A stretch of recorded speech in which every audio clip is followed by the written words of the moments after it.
Hello দর্শক বন্ধুরা, আসসালামু আলাইকুম। আশা করি সবাই ভালো আছেন। তো আপনারা যারা কলা চাষ করতে চান, এই যে কলার নতুন অবস্থায় যাদের মোচা আসছে, কলা গাছের কলা ফট দাগ পড়ছে কিংবা কলা গাছে পরিপুষ্ট করতে চান, কলায় কি হরমোন দিলে এবং কি কীটনাশক দিলে আপনাদের এই কলা গাছটা তো মোটা মোটা হবে এবং কলা খান্দি মোটা মোটা হবে এবং কলা গাছের যে কলা যে থোড় পড়ে সেই থোড়গুলো পরিপুষ্ট এবং মোটা হবে, সেই সম্পর্কে আপনাদের সামনে আজকে আলোচনা করব।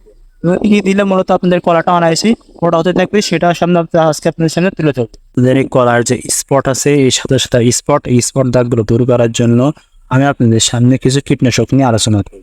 তো আপনারা যারা কলা চাষ করে থাকেন, কলা গাছে কি কীটনাশক এবং কি হরমোন দিলে আপনাদের এই কলাগুলো মোটা মোটা হবে এবং কি কীটনাশক দিলে আপনাদের কলায় যে স্পট আছে সেই স্পটে যে সাদা সাদা স্পট, এই স্পট দাগগুলো দূর হয়ে যাবে এবং কলায় কি পরিমাণ সার দিলে আপনাদের এই কলা গাছে মোচাগুলো পরিপুষ্ট হবে সেটা নিয়ে আস্তে আপনাদের সামনে আলোচনা করব।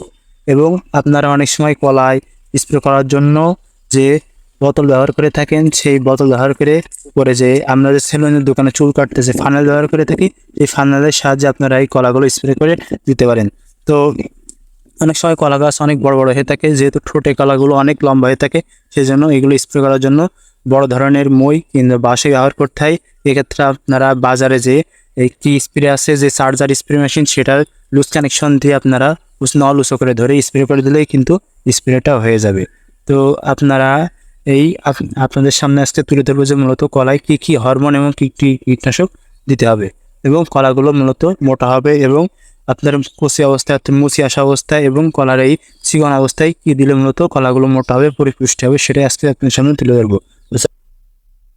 তো আপনাদের এই কলা গাছের যখন থোড় আসবে, অর্থাৎ কলার এই যে মোচাটা আসবে, এই মোচাটা আসার সময় আপনারা কলার যাতে সাদা স্পট না পড়ে এজন্য আপনারা ল্যামডা সাই হচ্ছে অর্থাৎ সিনজেন্টা কোম্পানির একটি কীটনাশক আছে, সেটির নাম ক্যারাটি। এই ক্যারাটি নামক আপনাদের এই কলা গাছে স্প্রে করে দিতে হবে। দিলে কী হবে, আপনাদের যে কলায় যে সাদা ছোপ দাগ পড়ে, সেই সাদা ছোপ দাগগুলো আর পড়বে না। এবং এর সাথে আর একটা কীটনাশক দিতে হবে, সেটা হলো ম্যানকোজিব। কীটনাশক দিলে কী হবে, আপনাদের যে কলা আছে সেই ভেঙেটার ফিউটো মোটামুটি হবে এই ম্যানকোজিব নামক কীটনাশক অত হরমোনটা দিয়ে। এবং আপনাদের কলা জালি অবস্থায় থাকে, অর্থাৎ যখন কলার মোস্ট পড়বে তখন ছোট অবস্থায় থাকে কলার জালিগুলো। এই অবস্থায় আপনাদের কলাগুলো মোটা করার জন্য আপনারা বাজারে যে বিভিন্ন ধরনের সলবার বোরন জাতীয় কীটনাশক পাওয়া যায়, এই সলবার বোরন জাতীয় কীটনাশক এনে আপনারা এই কলা গাছের স্প্রে করে দিতে হবে। এক্ষেত্রে আপনারা অবশ্যই যে বাজারে যে বোতলজাত ফানেল পাওয়া যায়, সেই বোতলজাত ফানেল আপনারা ব্যবহার করে থাকেন। তাহলে কী হবে, আপনাদের এই কলা গাছটা সম্পূর্ণ কলার মোচাটা ভিজিয়ে দিতে স্প্রে করতে আপনাদের সুবিধা হবে। এবং তার সাথে আপনারা আরও একটি কাজ করতে পারেন, আপনারা প্রত্যেকটি কলা গাছের সময়, যেহেতু বর্ষাকালে কলা মোটা হয়ে থাকে, তো এখনই হলো সময় বর্ষাকালের কলাগুলো মোটা করার। এই সময় যেহেতু প্রচুর পরিমাণে পানি হয়ে থাকে, সেহেতু গাছে প্রচুর পরিমাণে নাইট্রোজেন থাকে। যেহেতু নাইট্রোজেনের অভাব, এই ক্ষেত্রে বৃষ্টির যে পানি হয় সেই পানির মাধ্যমে মতো পূরণ হয়ে যায়। তো এই ক্ষেত্রে আপনারা যেটির অভাব থাকে সেটি হলো পটাশিয়াম। পটাশিয়ামের অভাব কিন্তু থেকে যায় গেছে। এর জন্য আপনাদেরকে বৃষ্টির পানির সময় এই যে কলা গাছ আছে, এই কলা গাছে অবশ্যই পটাশিয়াম সারটার নাম হলো এমওপি।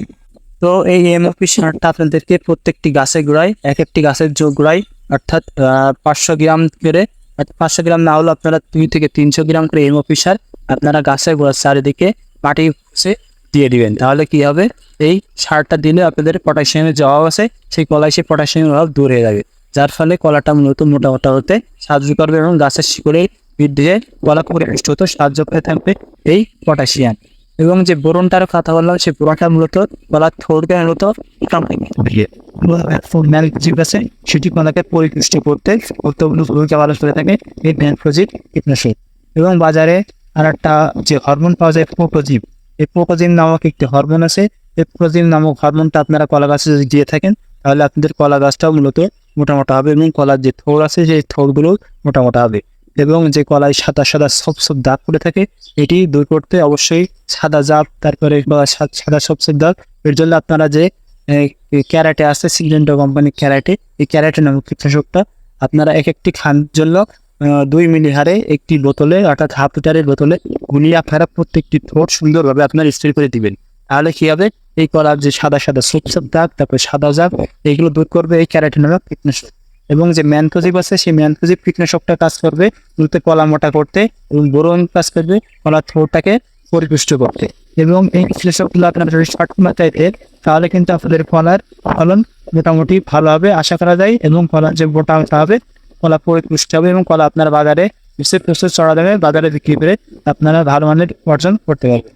তো আপনাদের সামনে আজকে তুলে ধরলাম মূলত কলায় আপনারা কী কী সার দেবেন এবং কী কী কীটনাশক দিলে মূলত আপনাদের এই কলা গাছ থেকে ভালো মানের কলা আশা করা যায়। কলা গাছের যে উপকারী যে কীটনাশকগুলো সেটা আপনাদের সামনে আজকে তুলে ধরলাম। তো এইগুলো আপনারা দিলে অনায়াসে আপনাদের যে কলা গাছ আছে সেই কলা গাছ মূলত পরিপুষ্ট হবে। তো আজকে মতো আল্লাহ হাফেজ, দেখা হচ্ছে পরবর্তী কোনো ভিডিওয়।